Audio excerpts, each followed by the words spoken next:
Hello everyone, welcome to the Crafty Pixie. I'm Bee, and today we're going to be making this cute pocket wallet or business card holder, whichever one you choose. For sewing, I think I'm going to be a beginner sewer forever. I just don't think I'm ever going to be like super advanced. So this is perfect for beginners. Small, easy. It's great. Instead of this little button here, you can use elastic. You can leave it open. You don't even have to have a closure, but it's got these cute little pockets on the side. Super fun. You can make it with quilt cotton, you can make it with cotton, you can make it with duck canvas. I'm going to be using duck canvas in the one that I make today. It is for a family member. If you like this video, don't forget to give it a thumbs up. Make sure you hit that subscription button so that you can see all of my videos. It would mean the world to me if you stick around. I will upload every Wednesday, so don't forget to hit the notification button so you can see as soon as it comes up, so you can give it a like and leave comments in the comment section below. I can't wait to hear from you. If you have any suggestions of things that you would like to see, let me know. So let's look at materials and get started. Okay, for this project, you're going to need two 6-inch by 4 3/4 inch pieces of your cotton or your duck fabric or duck canvas, whatever you're using. One is for the fashion fabric, and the other is for your lining for the inside. You can make them all the same, you can change it up, it's completely up to you. You're also going to need 6-inch by 4 3/4 inch of fusible fleece. Then you're going to need two pieces of 2-inch by 4-inch fusible interfacing. I'm using SF101 today. And then you're going to need 4 3/4 inch by 4 3/4 inch of your fabric. Again, you can make them the same, you can change it, whichever you choose. This is for your pockets. And then you're also going to need a hair elastic. Yes, I did say a hair elastic. They work great for this. And a button. You'll also need your normal needle and thread. You're going to need a sewing machine, an iron, and an ironing board. Okay, so I went ahead and I fused the fusible interfacing to our lining fabric. And I also fused the SF101 to the pocket pieces, to both of them. So what you're going to do is you're going to fold them over in half, and you're going to crease them. And then you're going to take your interfacing and you're going to place it centered right against that fold we just made. And then you're going to adhere per the directions on the packaging to the fabric, to the wrong side of the fabric. You're going to do it to both of them, okay, so that they become in half. And then we're going to take our lining fabric and place wrong side down. Trust me, I did it wrong the first time and I placed it right side down, and when I flipped it right all out to top stitch, it was the wrong side out. So, wrong side down, and then you're going to take your pockets and the cut side that opens, you're going to place right along the edge on both sides.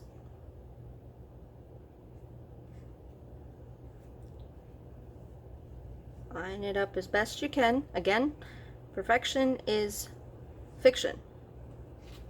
And then you're going to take your rubber band elastic.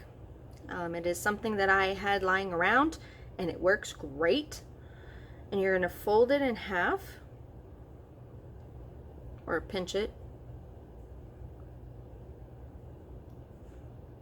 And then the side that is going to be on the outside of the project is going to go in,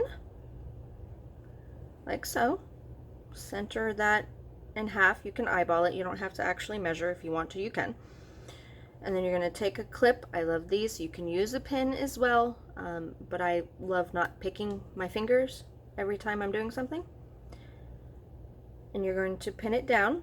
This can get a little tricky sometimes because you want it to stay as close as possible. See? Sometimes it has a mind of its own.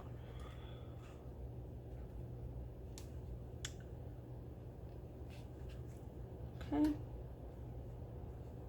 Make sure we got it in. Okay. And then we're going to take our fashion fabric, which is the fabric that is on the outside when the project is done, and we're going to lay that top down.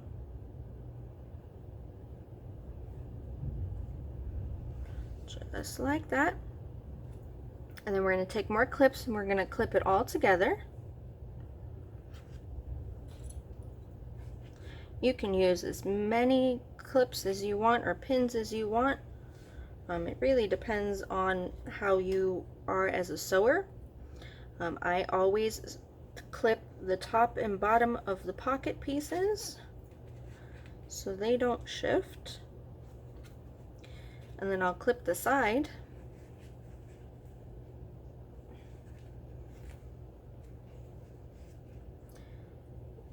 Clip this all together. And we're good. Okay, so we're going to take it over to the sewing machine and we're going to start where the first pocket starts. You're going to backstitch and you're going to come all the way around. You're going to backstitch a few times over the elastic here just so that when you're pulling it, you know, taking it off the button constantly, it doesn't pull out of the fabric as easy. And we're going to come all the way around and then we're going to stop at the end of the other fabric. So you have like an inch here. This is so that when we pull the project inside out, you've got a little hole you can do that with. Backstitch always at the beginning and at the end of your project. So we're going to take it over to the sewing machine and I will be right back. Alright, now that that is done, as you can see, backstitched at the beginning and end, backstitched a couple times over here. We're going to come and we're going to clip the corners a little bit so that when we turn it over, we are getting as square of a corner as we possibly can. Don't clip your stitches. It's my biggest tip for you. Don't clip your edges of the stitches.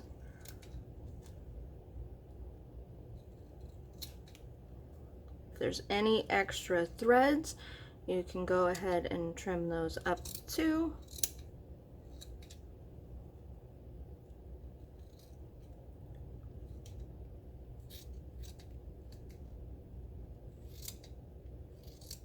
Then you can trim your elastic.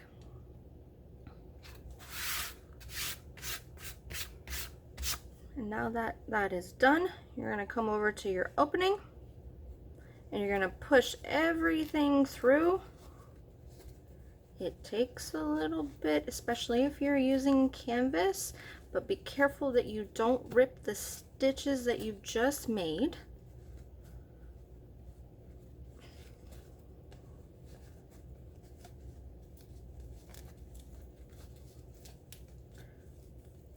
Sometimes it takes a minute.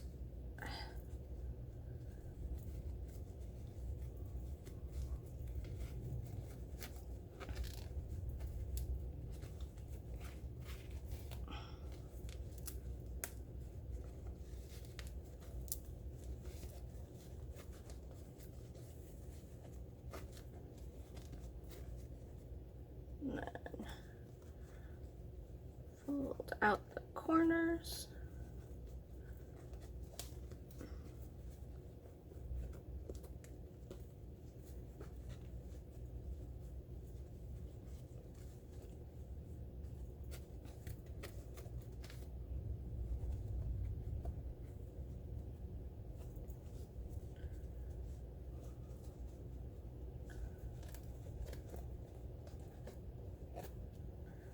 they're still giving you an issue,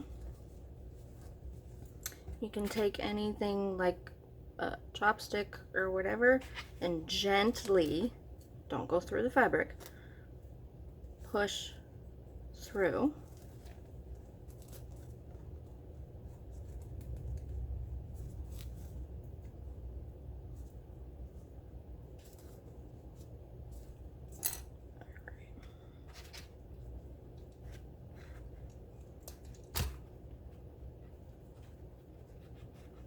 You're gonna fold it in like so.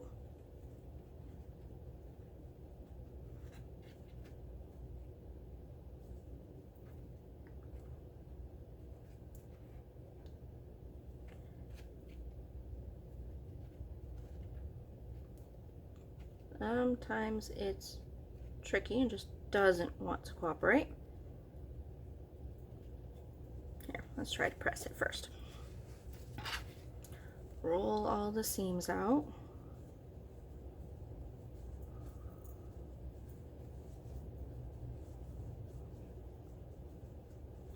And take your iron.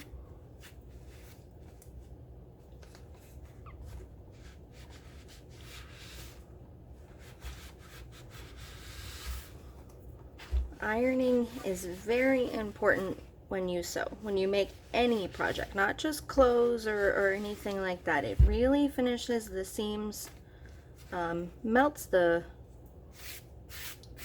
thread a little bit. Really makes it sharp. And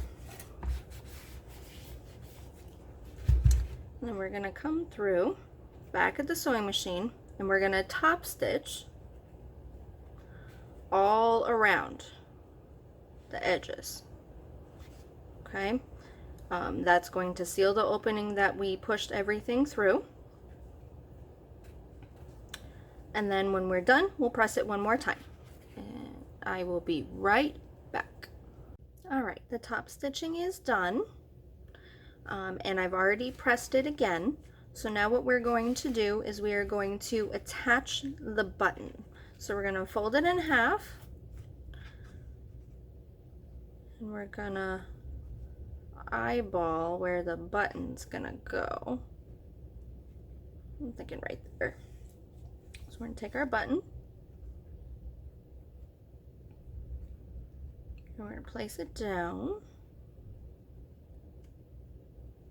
And we're gonna take a needle and thread. And we're gonna come through, keeping that right where it is. And we're gonna go inside the pocket.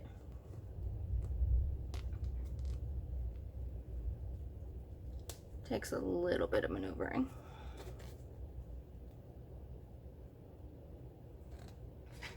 Come into the pocket, or the inside of the pocket, so you're not sewing through the pocket.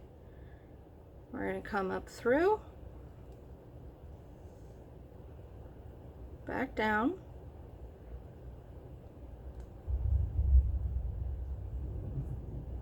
and we're coming through like that. We're going to do this a few times, make sure the button stays in place.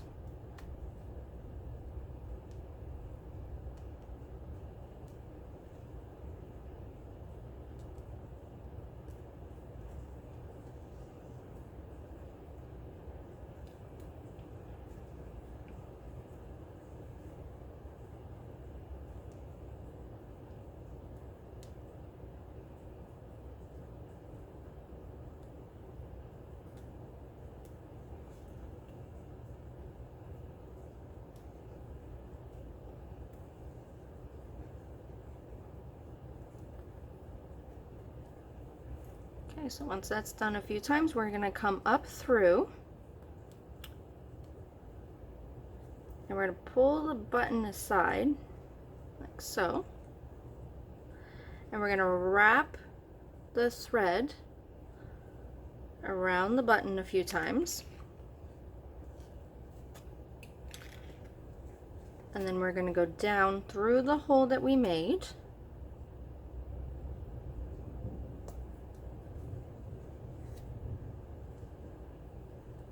sure you pull snugly, and then we're going to tie it off.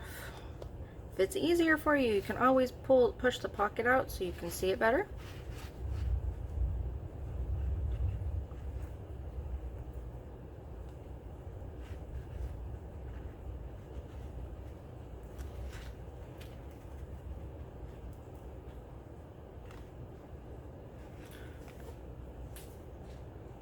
And we're going to cut.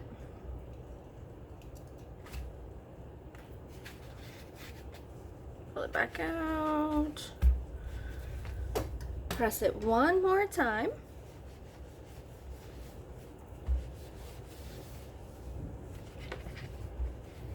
And voila! You are done.